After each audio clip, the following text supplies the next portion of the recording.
Hola, hola, ¿qué tal amigas y amigos? Muy buenos días tengan todas y todos, sean bienvenidos y bienvenidas a la entrega de su programa con el consumidor de este martes, como cada martes yo aquí. Debo anunciar atención a todas las personas que ven este programa que vamos a hablar del tema migratorio. Vivimos en una isla.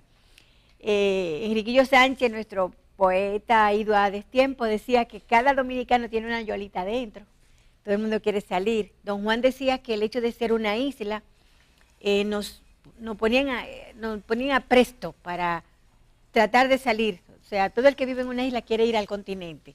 Los que viven en el continente no tienen ese problema tan serio, aunque casi todos los países tienen sus fronteras y la cuidan y tienen sus reglas internas para permitir la salida o entrada o no a sus países. En el continente es más fácil. Yo recuerdo las rutas del Che Guevara, desde Tierra del Fuego hasta Panamá en bicicleta. O sea, quien vive en una isla no tiene esa posibilidad. Quien vive en una isla tiene que irse por el aire o por el agua, salir de ella. Entonces, eso pone mucho límite a la migración, porque casi a todo el mundo le gusta viajar. Todo el que quisiera viajar, viajaría, pero no se puede porque los pasajes son muy caros.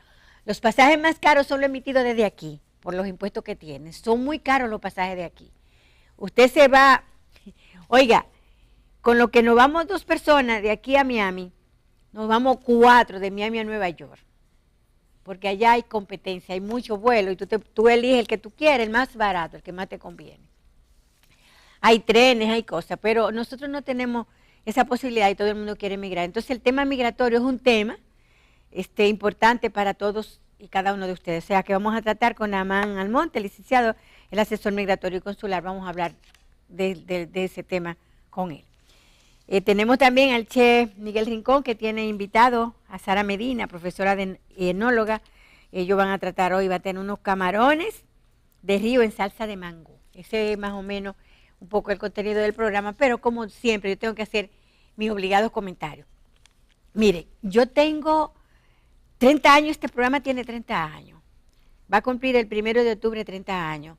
Y este programa lo iniciamos doña Argentina y yo en el 1 de octubre del 89. Doña Argentina de Álvarez, que todavía vive, está en situación muy precaria de salud, pero está viva, gracias a Dios.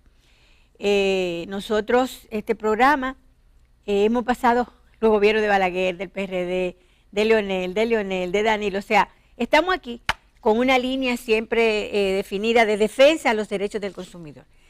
Yo me siento bien porque de este programa salió el impulso a la Ley de Protección de los Derechos del Consumidor hasta que se lograra.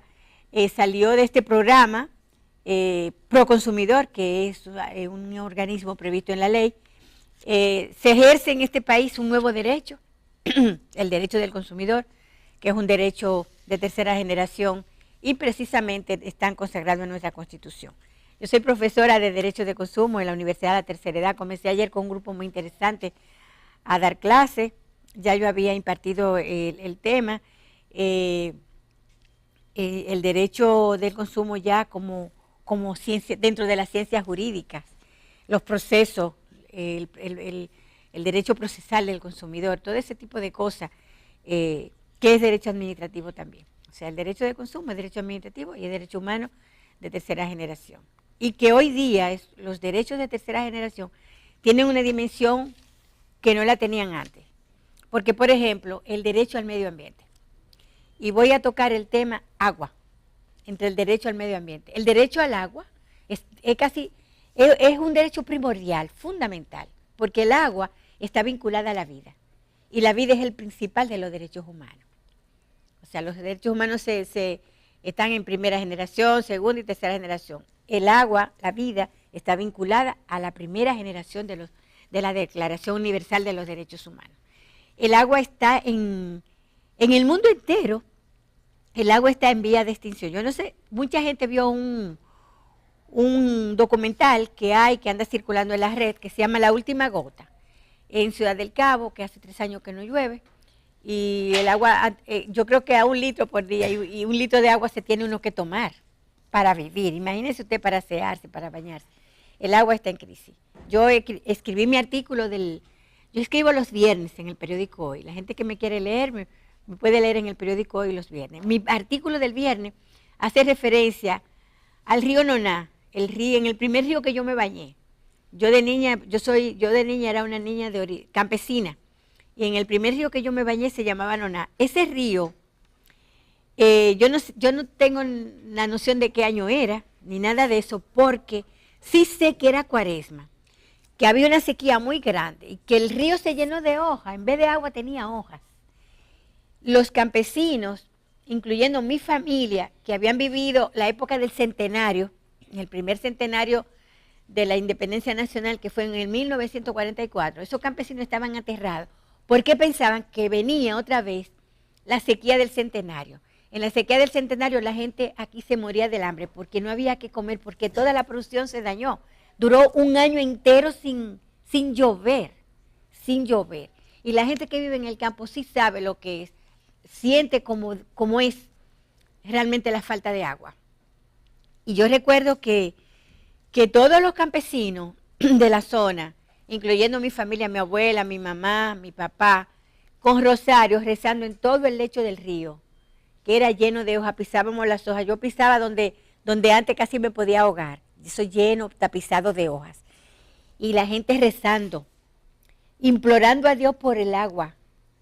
Era una cosa, ustedes no se imaginan, el impacto que fue para mí, el fervor, cómo salía del alma las oraciones, las palabras, la gente, para que lloviera. Aquello era patético. La verdad que eso me marcó que nunca se me olvida. O sea, yo no sé qué pasó antes, no sé qué pasó después, yo sé que viví ese episodio y cada vez que se habla de sequía yo me estremezco, porque la gente que vivió el centenario, como mi mamá y mi papá, y eso sí saben lo que es una sequía. Hemos atravesado por mucha sequía aquí en el país, y precisamente hay varias cosas que tenemos que tratar con respecto a los ríos. Los ríos hay que cuidarlos. Me mandaron el domingo un video, Pablo habló de eso ayer. Toda la ribera del río llena de pupú, llena de caca de gente. Se le atribuye a haitiano. Y yo creo que sí, porque yo no creo que ningún dominicano en su sano juicio debe hacer pupú en el río. Cuando usted hace pupú en la orilla del río, usted le está dando su pupú a la gente, porque el agua del río es la que no tomamos. Con el agua del río se fumiga las plantas. Con el agua del río se fumigan las frutas y los vegetales que no vamos a comer. Entonces estamos fumigando con bacterias, fumigando para que la gente se muera. Entonces yo creo que ahí hay una serie de derechos involucrados, los llamados derechos colectivos y difusos. Son aquellos derechos que son de todo el mundo. El derecho al agua, el derecho al medio ambiente, el derecho al río.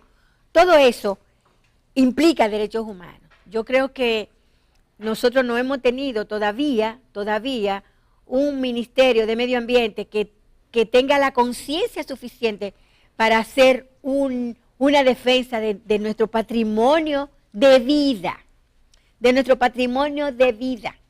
Últimamente ha caído muchísimo, se nubla y cae una llovinita, pero yo digo que parece que Dios quiere más a la mata que a la gente, porque esa llovina esa agua no ha ido a los ríos. Hoy leo en el periódico, y lo leí la otra semana también, de que de 32 presas solamente hay 2 que tienen agua. O sea que si no llueve, vamos a estar muy afectados por la sequía. O sea, ya se han muerto las reses. ¿Quiénes serán las próximas víctimas? Así que ya ustedes saben. Entonces, cuidar el río en todo el sentido de la palabra, sembrar plantas, la planta hace que llueva. Hay que tomar medidas precautorias a largo plazo. Tenemos el compromiso de legarle a las futuras generaciones agua y alimentos. Si no tomamos medidas rápidas, yo no sé lo que va a pasar en este país. Hay una cuestión que yo he visto mirando hacia atrás y con la vivencia que tengo, en la región este es donde más llueve. Los vientos alisios se originan ahí, chocan con la cordillera y producen el agua del Cibao, el agua de las presas. En Atomayor, El Ceibo, Miche, esa zona, a veces llueve ahí, en ninguna otra zona llueve. Dígame qué presa hay ahí, no hay ninguna presa, por ahí no hay ningún reservorio. O sea, donde más llueve no hay reservorio. Sin embargo, hay una presa que se llama Pinalito, que ciertamente por ahí llueve mucho, pero no, hay otra que es Río Blanco, Arroyón, qué sé yo cuánto, que son más productivas que la Pinalito, que cuando se hizo, ¿cómo te digo? Se cortaron muchísimos árboles, se depredó mucha de esa zona para hacer esa presa. Sin embargo, en el este, que realmente se puede hacer un gran reservorio de agua, no hay ningún reservorio de agua en la zona que más llueve del país.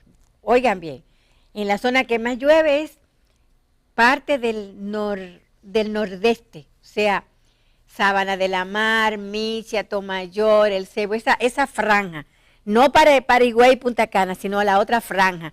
Por ahí a veces llueve nada más ahí y esa agua no se aprovecha, Y otra cosa que con una crítica dura, o sea, al Ministerio de Medio Ambiente, es Diario Libre ha publicado varios reportajes y vistas aéreas de lo que pasa en los Haitíes. Los ríos subterráneos que nacen en los Haitíes, que dan agua a los hoteles del este, los ríos, o sea, el agua de los turistas, del fuerte de la economía de este país, nace ahí en los Haitíes. Sin embargo, el 50% de los Haitíes, los haitianos están ahí sembrando yautía y cosas de esas, y no pasa nada. Y uno lo ve en la vista aérea, 800 fuegos forestales, y no pasa nada. Entonces, ¿dónde está nuestra responsabilidad social, nuestro compromiso con el futuro de este país? Hay que tener una visión estratégica, no del día a día, una visión hacia el futuro, porque el día a día lo pasamos. ¿Y qué va a pasar con nuestros hijos, nuestros nietos y nuestra descendencia? ¿Qué va a pasar con la isla? Tenemos 12 años, según asesores de la ONU, para que haya una catástrofe global con respecto al tema del cambio climático, porque la temperatura va a subir casi a 3 grados si no tomamos medidas. Y desde cualquier punto usted puede ir tomando medidas. Nosotros estamos en número 10 de los países vulnerables al cambio climático. ¿Usted sabe lo que significa eso? Que nada, que van a desaparecer aquí playas, que van a aparecer parte de la zona costera que disfrutamos ahora. Entonces eso hay que protegerlo, hay que impedir eso. Y podemos hacerlo, tenemos 12 años para eso. Así que hay que pensar severamente en el tema del cambio climático. No es algo que viene, es algo que está. Ciudad del Cabo se llama la primera víctima del cambio climático. Así que no nos veamos en ese espejo. Vamos a hacer todo lo posible por trazar un plan donde todos los dominicanos nos involucremos. No es ni el gobierno, ni la oposición, ni el sector privado. Somos todos los dominicanos los responsables de lo que pueda pasar en el futuro. Vamos a dejarlo ahí porque vamos a hablar de migración. Regresamos.